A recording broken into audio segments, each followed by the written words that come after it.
하나님의 말씀은 요한계시록 1장 17절부터 18절까지입니다. 내가 볼 때 그의 발 앞에 엎드러져 죽은 자 같이 되매 그가 오른손을 내게 얹고 이르시되 두려워 말라. 나는 처음이요 마지막이니 곧 살아있는 자라. 내가 전에 죽었었노라. 볼지어다 이제 세세토록 살아있어 그 사망과 그 음부의 열쇠들을 가졌노니. 성경 66권의 만능 열쇠 요한계시록 원전 강해 1장 7번째 시간입니다. 오늘 말씀을 가지고 예수님과 감격스러운 재해 장면, 사망과 음부 열쇠의 주인, 이런 제목으로 성경을 보면 가끔 감격스러운 장면이 있는데 오늘 제목도 예수님과 요한의 감격스러운 재회라는 제목을 붙여봤는데요. 요한 제자들 중에서 굉장히 어린 편이었던 것 같습니다. 그래서 또 예수님이 특별히 사랑하시는 제자였습니다. 요한이라는 이름 자체가 여호와가 총애하는 자라는 뜻입니다. 요하네스, 이것은 헬라어인데 그것을 우리말 번역으로 요한이라고 했고요. 원래 이것은 히브리 말에서 여호하난, 그러니까 정확히 말하면 예호하난, 그래서 여호와께서 하난하는 자, 그러니까 여호와께서 특별히 사랑하는 자, 이런 뜻입니다. 이것을 히브리 말을 헬라어 말로 바꾼 것이 요한네스고 그것을 우리말 성경에서는 요한이라고 합니다.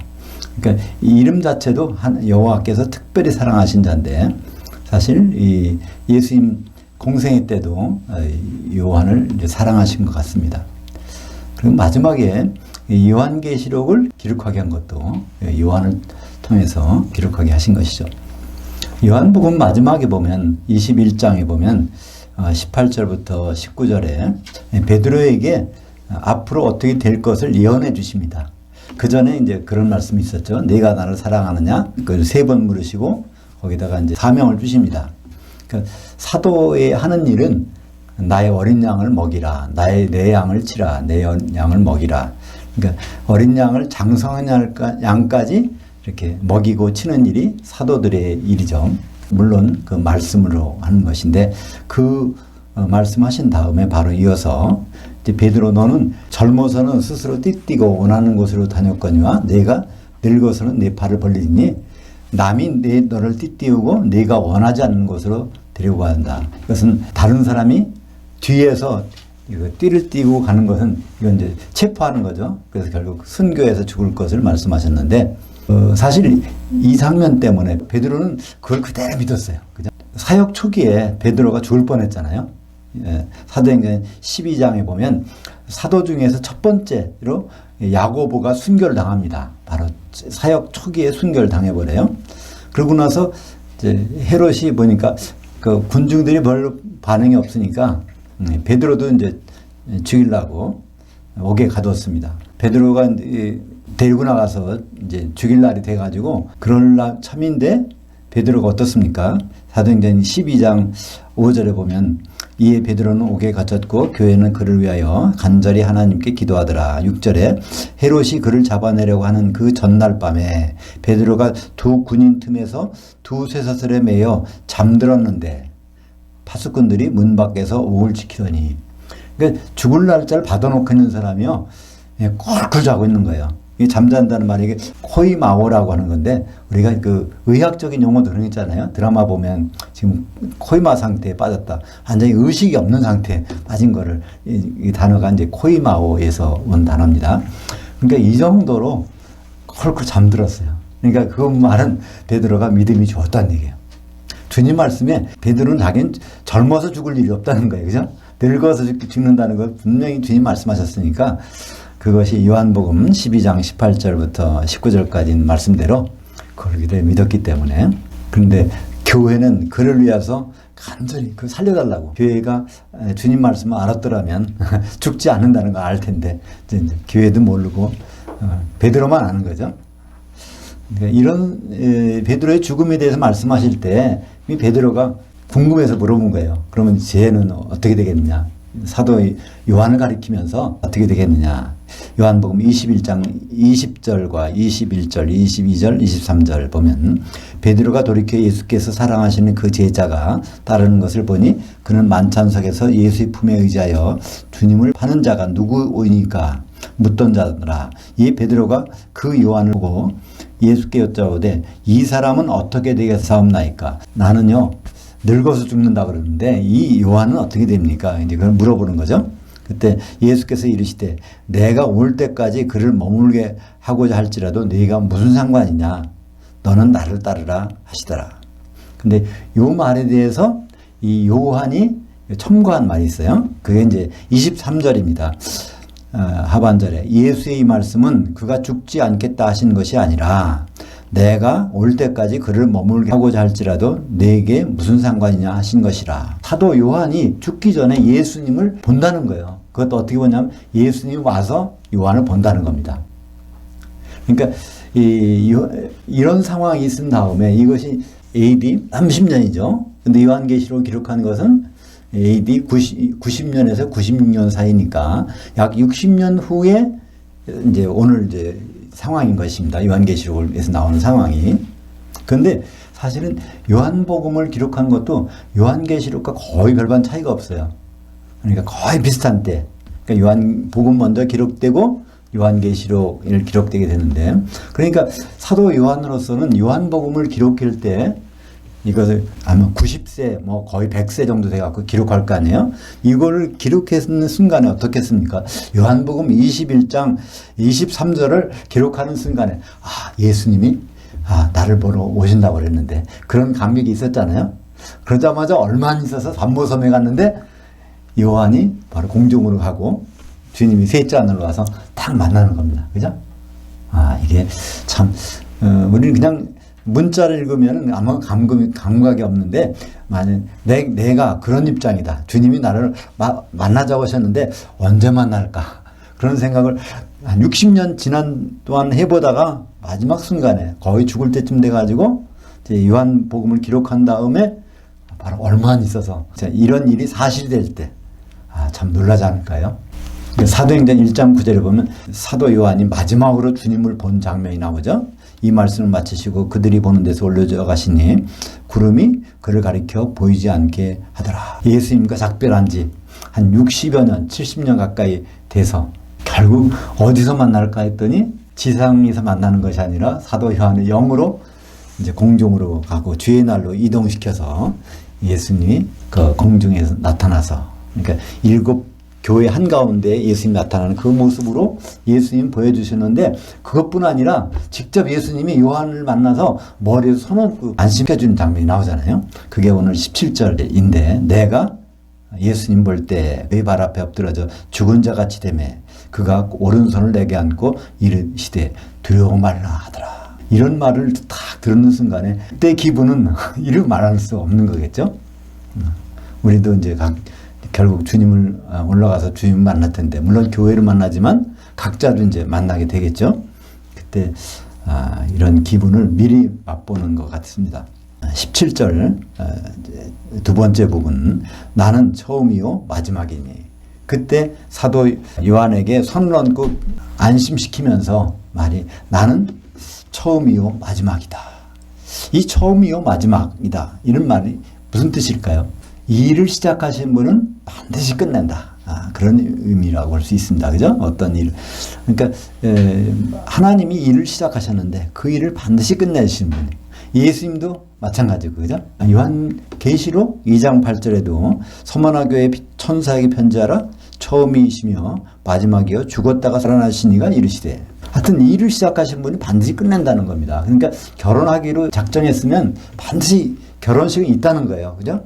그러면 예수님이 신랑을 오시는데 신부가 반드시 이루어져야 된다는 그런 얘기 아니겠습니까?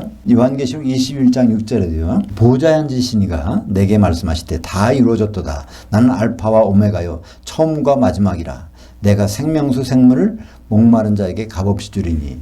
여기서 요한계시록 21장에 보면 보좌에 누가 앉아 있을까요? 거기는 이제 보좌에 누가 앉아 있다는 말은 안 나오는데 요한계시록 22장 1절과 2절에 보면 보좌에는 전능하시니 아버지 하나님과 어린 양 예수 그리스도가 같은 보좌에 앉아 계신 거예요. 그죠? 우리 주님이 하늘에 올라가서 하나님 보좌 우편 앉아 계시다고 그러잖아요, 우리가. 근데 그게 아니에요. 바로 그 자리에 앉아 계신 걸 볼 수 있습니다. 그래서 그 보좌는 단수예요.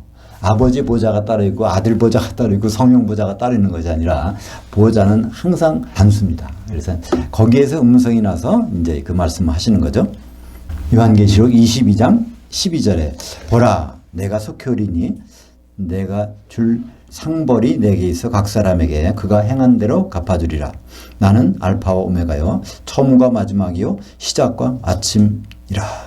그러니까 처음과 마지막이란 뜻은 다시 말해서 시작과 마침이란 뜻입니다. 일을 시작하신 분은 반드시 그걸 마치시는 분이라는 거예요. 우리가 이 사실을 보면 하나님이 무슨 일을 시작하셨는지, 하나님이 무엇을 이루려고 하시는지 그걸 모른다면 우리가 하나님은 모르는 거죠. 끝나는 부분까지를 반드시 알아야 하나님이 어떤 분인지를 아는 거죠. 반드시 행한 대로 갚아주리라 그러니까 하나님 일이 뭔지를 알아야 우리가 그걸 맞춰서 행할 거 아니에요. 우리 반드시 우리 행한 대로 심판을 받게 돼 있습니다. 근데 행하는 것이 하나님의 일을 모른다면 우리가 엉뚱한 일을 하다가 주님을 만나서 정말 봉변을 당하는 거죠. 한마디로 열처녀의 비유가 다 열심히 등을 들고 기다립니다. 근데 결과는 딴판이잖아요. 혼인잔치 들어가서 천년왕국에 들어가는 경우가 있고 거기서 불 섞인 유리바다에 들어가서 천년 동안 고생하는 경우가 있는 것처럼 우리는 하나님의 일을 반드시 알아야 됩니다. 18절 보겠습니다. 곧 살아있는 자라 내가 전에 죽었었노라. 살아있는데 죽었다. 죽었는데 살았다. 이런 분이 바로 예수님밖에 없습니다. 우리는 많은 사람이 죽었다가 깨어나기도 하고 그러지만 그거는 이런 육신의 몸을 입고 죽었다가 이 몸으로 살아나는 거지 성경에서 말하 죽었다가 살아나는 것은요. 성경에서 부활은 영의 몸으로 살아나는 겁니다. 근데 그러니까 예수님이 맏아들이면서 동시에 영의 몸으로 살아내는 자라는 뜻입니다. 독생자는 혼의 몸을 입고 이제 사신 분이고요. 죽었다가 살아나는 것은 예수님의 믿음을 말씀하고 있습니다. 하나님은 죽을 수가 없어요. 그죠? 하나님은 죽으실 수가 없어. 근데 왜 죽으셨습니까? 설득당해서 죽으셨거든요. 창세기 3장 22절 보죠. 여호와 하나님이 이르시되 보라 이 아담이 선악을 아는 일에 우리 중 하나같이 되었으니. 그래서 성부 성자 성령 중에는 선악을 아는 일이 반드시 있어야 된다는 말씀이 선포되니까 거기서 예수님이 하나님 자리에 있지 않고 그걸 내버려두고 죽는 길로 사람을 입고 이 세상에 내려와서 십자가 지시고 죽고 부활하셨습니다. 그러니까 삼위일체 하나님의 말씀에 설득당해서 이제 하나님 자리를 내려놓은 것, 그 자체가 믿음의 대표적인 예입니다.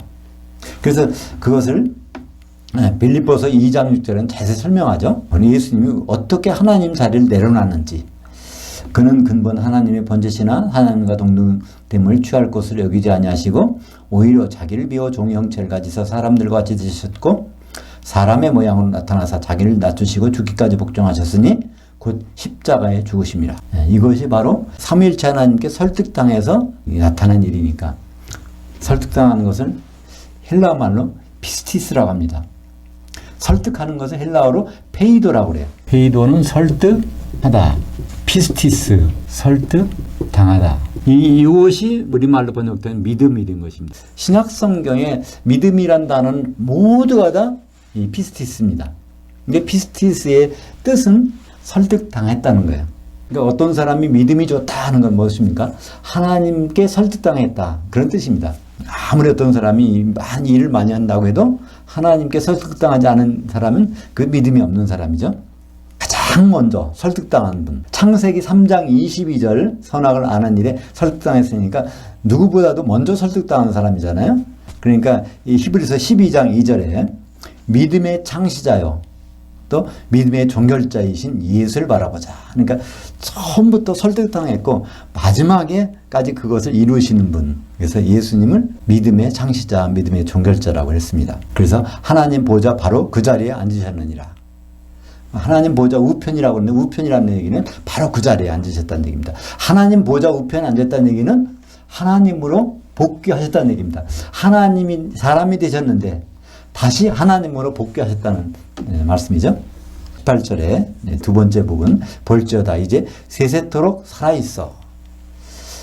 우리말 성경을 보면 혼돈되는 게 있어요. 영원이라는 단어가 있고 세세토록이라는 단어가 있습니다. 세세토록은 맞아요. 정확히 시대가 계속 반복되면 끝이 없는 거잖아요. 그게 세세토록.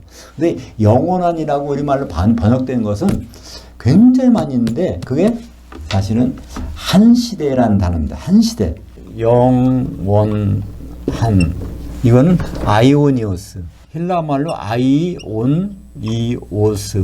그러니까 아이온이라는 게 시대입니다, 이게. 이오스가 붙으면 형용사. 한 시대의라고 번역해야 될 것을 거기다가 아주 여지없이 영원이라고 번역했어요. 영원. 영어로는 forever라는 거든가 everlasting이라든가 끝이 없다는 식으로 번역했는데 끝이 있는 겁니다. 얼마? 1000년이 지나면 끝이 있잖아요. 천년왕국은 끝이 없는 게 아닙니다. 천년왕국은 끝이 있어요. 그래서 성경에서 시대라고 하는 것은 예수님이 오셔서 통치하시는 시대를 아이오니우스라는 걸 쓰는데 그것은 한 시대지 영원한 것이 아닙니다. 예를 들어서 영생은 영원히 사는 것 같잖아요. 우리말 번역은. 그것도 생은 산다는 건 조회라고 하는데 조회 아이오니오스.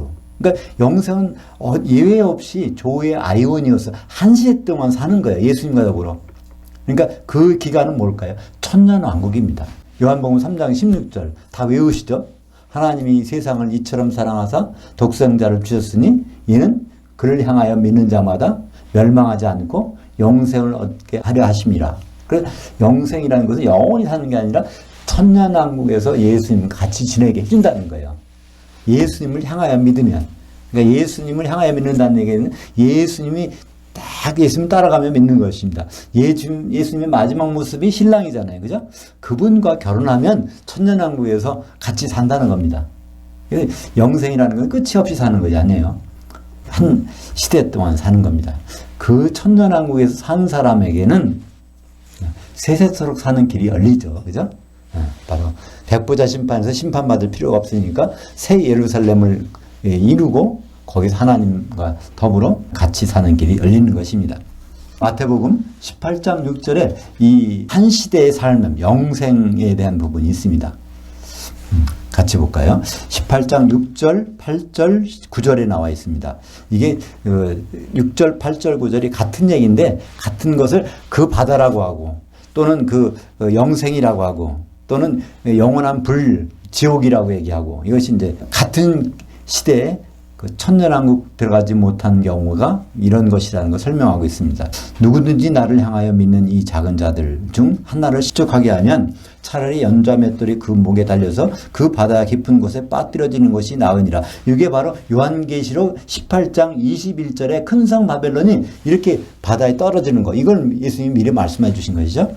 8절에 만일 내 손이나 내 발이 너를 범죄하게 하거든 찍어내버리라. 장애인이나 다리 저는 자로 영생에 들어가는 것이 두 손과 두 발을 가지고 영원한 불에 던져지는 것보다 나으니라. 만일 내 눈이 너를 범죄하게 하거든 빼어버리라. 한 눈으로 영생에 들어가는 것이 두 눈으로 지옥불에 던져지는 것보다 나으니라. 여기서 영생 이것은 영원히 사는 것이 아니라 천년왕국.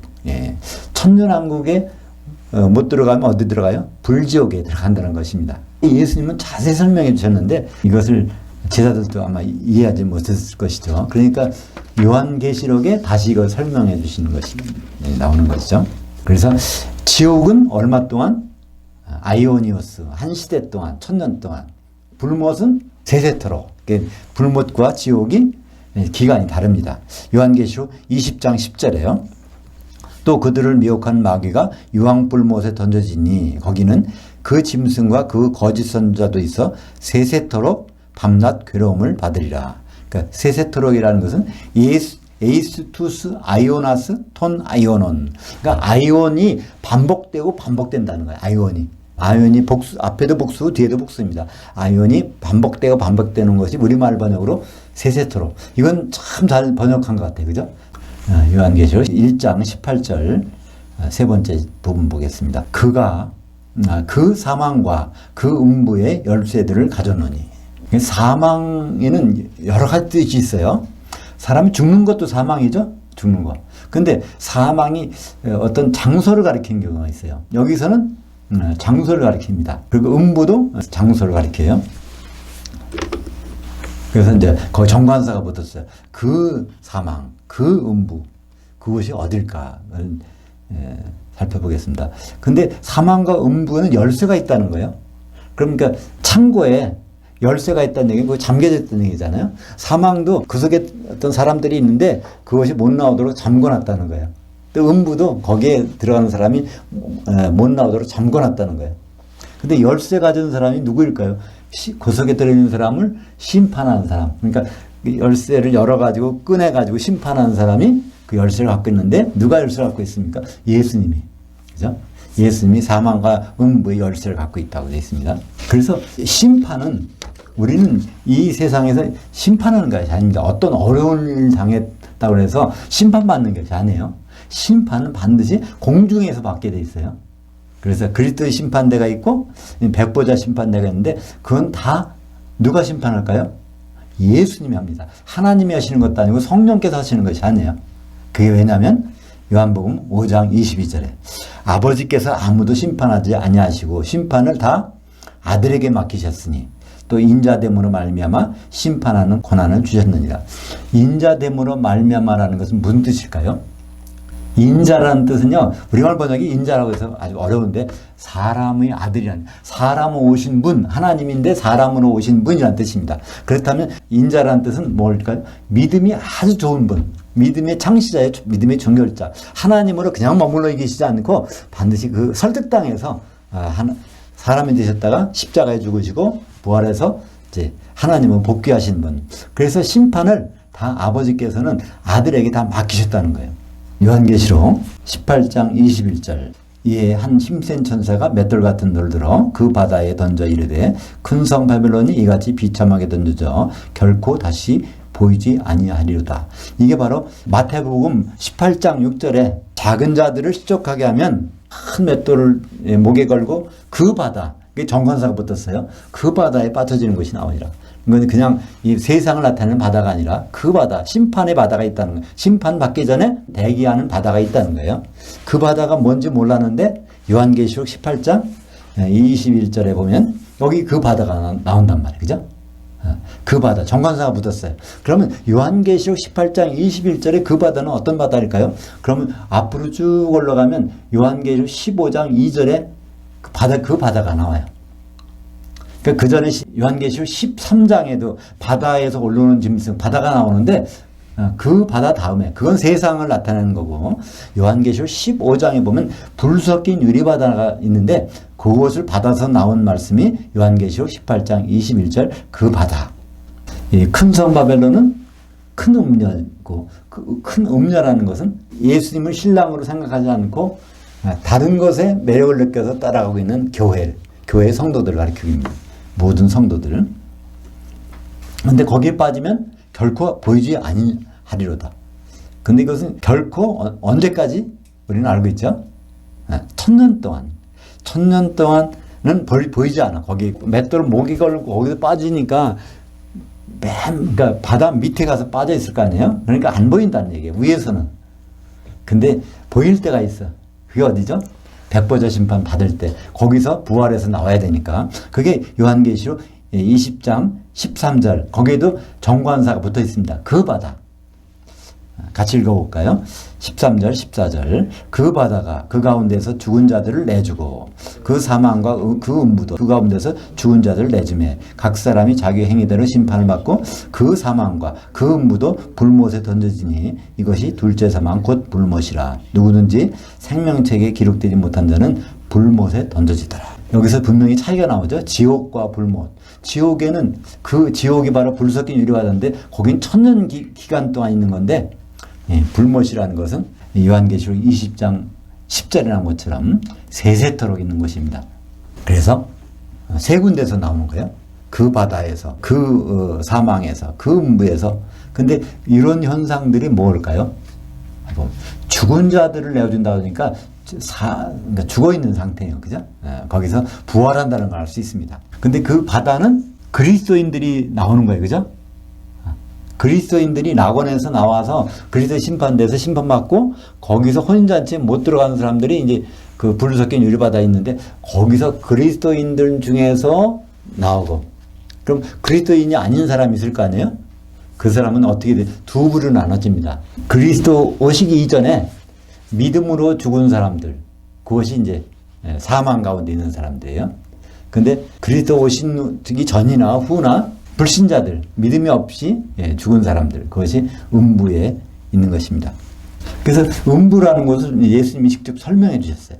예수님은 여러 가지 말씀하셨는데 비유도 있지만 실화를 얘기하는 경우도 있어요. 근데 누가복음 16장에 나오는 부자와 거지 나사로의 이 얘기는 비유가 아닙니다. 실제 실명이 공개되잖아요. 나사로라는 사람이 실명이 공개되니까 실제 있는 얘기예요. 부자라는 사람은 이름은 공개 안 하셨어.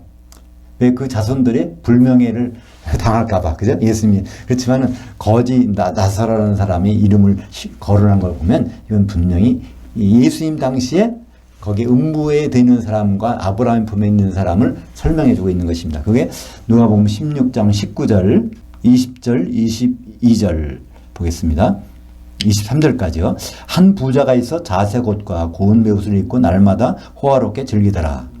그런데 나사로라 이름한 한 거지가 헌데투성이로 그의 대문 앞에 벌어진 채 22절 이에 거지가 죽어 천사들에게 받들려 아브라함의 품에 들어가고 그 부자도 죽어 장사되매 그가 그 음부에서 고통 중에 눈을 들어 멀리 아브라함과 그 품에 있는 나사로를 보고 그러니까 예수님 오시기 전에는 죽은 사람은 이렇게 두 군데로 가는 거예요. 그죠? 그러니까 아브라함의 품으로 가는 사람이 있고 이제 음부로 가는 사람이 있어요. 근데 그 차이가 뭘까요?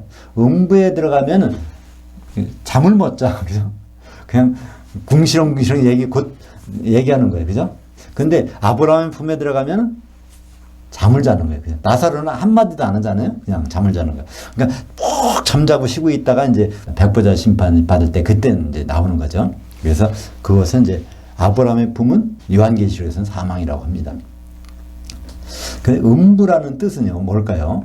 하데스라고 하는데 하데스는 뜻이 데스라는 것은 보이는 곳입니다. 하가 붙으면은 하마르티 하는 것처럼 부정, 보이지 않는 곳이라는 뜻이에요. 음부라는 원래 뜻은 보이지 않는 곳. 그러니까 사람이 죽으면 흙은 보이잖아요. 그러니까 육신은 그 흙으로 들어가는데 영혼은 그 보이지 않는 곳에 있다는 말이에요. 그죠? 사람이 죽으면 보이지 않는 곳에 가는 거예요. 근데 음부 중에서 특별한 부분이 어디 있어요? 그 음부 중에서 낙원이라는 부분도 있어요. 그죠? 낙원이라는 부분도 있고. 음부 중에서 또 아브라함의 품도 있어요. 사실은. 근데, 그러니까 아브라함의 품하고 부자가 들어간 음부하고는 거의 보이는 거리 있잖아요. 근데 왕래를 못 해. 그죠? 왕래를. 그렇게. 그래서, 음부는 굉장히 큰 의미입니다. 보이지 않는 곳은 다 음부야. 영적으로 볼 수 있는 부분이 음부죠. 그죠? 그래서 하데스는 어떤 음부라는 건 나쁘다, 좋다, 그런 뜻보다는 이제 대기소입니다. 심판받을 때까지 대기하는 거죠. 심판받기 전까지 대기하는 것도 대기소가 좀 좋을 수도 있고 조금 나쁠 수도 있잖아요. 그런데 음부라는 것은 좀 나쁜 곳이에요. 어떻게? 거기서 이 부자는 잠도 못 자고 아주 불꽃 가운데서 고통을 받고 있는 거예요. 근데 그건 심판받는 것이 아닙니다. 대기하고 있는데 좀 어려운 곳에서 대기하는 거죠. 나사로는 거기서 쿨쿨 자면서 대기하고 있고. 근데 이 나사로가 구원 받았을까요? 못 받았을까요? 부자는 이제 구원 못 받은 건 확실해. 음부에서 지금 고통 중에 있으니까. 나사로가 구원받았다는 확실한 증거, 히브리서 1장 14절을 보겠습니다. 모든 천사들은 섬기는 영들로서 구원받을 상속자들을 위하여 섬기라고 보내심이 아니냐.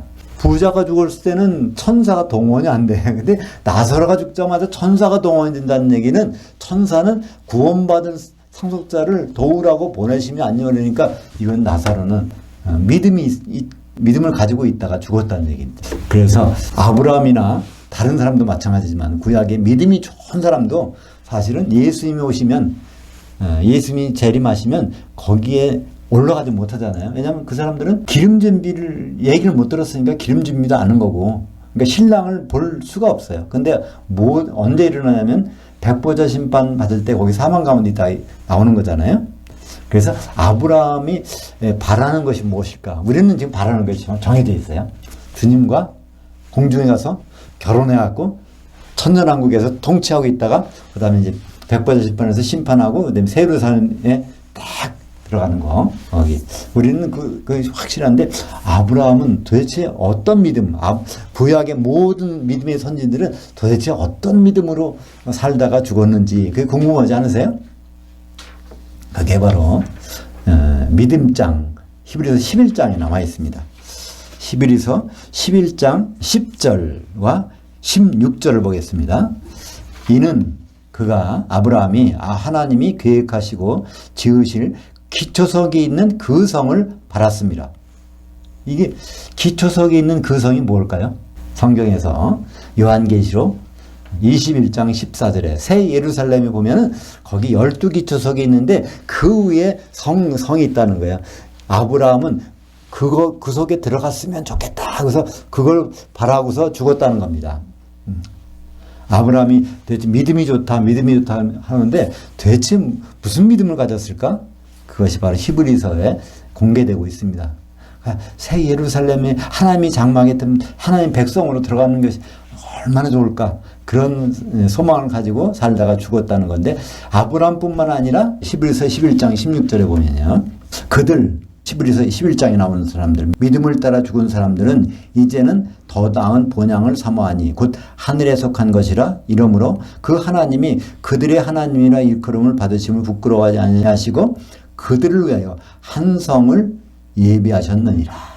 그러니까 그 한 성, 기초석이 있는 그 한 성, 그 새 예루살렘이죠. 그러니까 우리들은 이제 이기는 자가 되면 하나님의 아들이 되고 성전의 기둥이 되고, 그러니까 새 예루살렘을 이루는 사람들이 되지만 이제 구약의 믿음으로 죽은 사람들은 생명책이 이름이 있어가지고 거기에 들어갔으면 하는 그런 것을 가지고 죽었다는 것을 볼 수 있습니다. 그래서 히브리서 11장 믿음장의 결론은 무엇일까요? 바로 40절입니다. 40절 볼까요? 이는 하나님이 우리를 위하여 더 좋은 것을 예비하셨은즉 우리가 아니면 그들로 온전케 됨을 이루지 못하게 하려 하심이니라. 무슨 말일까요? 새 예루살렘 성이 안 되면 그들은 결코 거기 들어올 수 없다는 얘기입니다. 그걸 바라고 죽었는데, 그 믿음으로 죽었는데, 우리가 아니면, 우리라는 것은 성도들이죠. 히브리서에 말하는 우리들, 이 성도들은 굉장히 무거운 책임감이 있습니다. 구약의 성도들이 신약의 성도들을 바라볼 때 어떻게 보겠어요? 그러니까 교회 생활 한다고 하면서 찬송하고 기도하고 막 선교하고 전도하고 교회 활동을 많이 하는데 그 성을 이룰 생각을 한다면 그 성은 새 예루살렘 성인데 새 예루살렘 성은 바로 어린 양이 신부인데 신부될 준비를 안 하고 있다면 얼마나 참 안타깝게 우리를 보겠어요. 물론 이제 그들은 죽어 있으니까 보지 못하기 때문에 만약에 그들이 본다면 정말 교회를 볼 수 있다면 얼마나 딱하게 보겠습니까? 정말 신부될 준비, 한 신부될 준비 그것을 안 하고 있다면 정말 구약의 성도들에게 우리가 엄청난 해악을 끼치는 것가 되겠죠. 그것이 바로 하나님의 장막 새 예루살렘을 들어가는 장면이 요한계시록 21장 3절 내가 들으니 그 보좌에서 큰 음성이 나서 이르되 보라 그 하나님이 장막이 그 사람들과 함께 있음에 하나님이 그들과 함께 계시리니 그들은 하나님의 백성이 되고 하나님은 친히 그들과 함께 계셔서 그러니까 요한계시록 21장 요 앞부분은요 사실은요 요한계시록 20장과 연결되는 거예요. 인쇄업자가 끊어놨을 뿐이지 20장 거기 보면 20장이 백보자 심판 나오잖아요. 20장 11절에 백보자 심판이 나와. 바다에서 사망에서 음부에서 가서 심판받고 생명책에 이름이 있으면 불못에 안 들어가는 거. 그죠? 그래서 불못에 안 들어간 사람들을 어디 가는지 그것이 바로 21장에 들어가면 하나님의 장막 새 예루살렘에 거기 들어가서 뭐가 된다고요? 하나님의 백성이 된다는 겁니다. 요한계시록 21장 14절 그 성의 모습, 새 예루살렘 성의 모습을 보여주죠. 그 성의 성곽에는 성곽은 바로 한 벽옥으로 되어 있는데 이게 바로 누구라고요? 성도들이 하나가 된 몸이에요. 단수 한 벽옥인데 한 벽옥이야. 그러니까 성도들이 한 몸이 된 상태가 그 기초석, 받치고 있는 기초석이 12기초석들이 있고 그 위에는 어린 양이 12사도들이 12이름이 있더라. 그래서 사도들과 성도들의 일은 완전히 다른 일입니다. 결국 같은 것을 향해서 하지만 다른 일이에요. 그죠? 사도들은 중매하는 일이고 성도들은 한 신부가 되는 일이고, 사도들은 기초를 깔아놓는 일이고 성도들은 그 기초 위에 세워져야 돼요. 그러니까 신약 성경 마태복음부터 요한계시록까지 그 위에 세워져야지, 다른 구약 성경 위에 세워진다면 잠깐 무너지겠죠? 구약 성경이 나쁜 건 아니지만 어린 양의 신부가 되기 위해서는 신약 성경에 있는 그대로 우리는 따라가야 될 것입니다. 기도하겠습니다. 하나님 아버지 감사합니다. 오늘 감격스러운 장면을 목격했습니다. 우리가 요한과 같이 그 자리에 있었던 것을 잠깐이나마 기억하게 해주심을 감사합니다. 예수님이 말씀하시기를 사도 요한을 내가 내려와서 다시 만나게 하겠다고 하셨는데, 사도 요한이 거의 90세 100세가 되어서 사도 요한을 공중에 부르시고 예수님이 직접 내려오셔서 머리에 손을 얹고 두려워하지 말라고 하시면서 오늘 말씀을 주셨습니다. 우리 예수님이 심판하는 권세를 가지고 사망과 음부의 열쇠를 가지셨는데, 우리가 어린 양의 신부로 되는 일에 다시 열심을 낼 수 있도록 인도하여 주시옵소서. 예수님 이름으로 기도합니다. 아멘.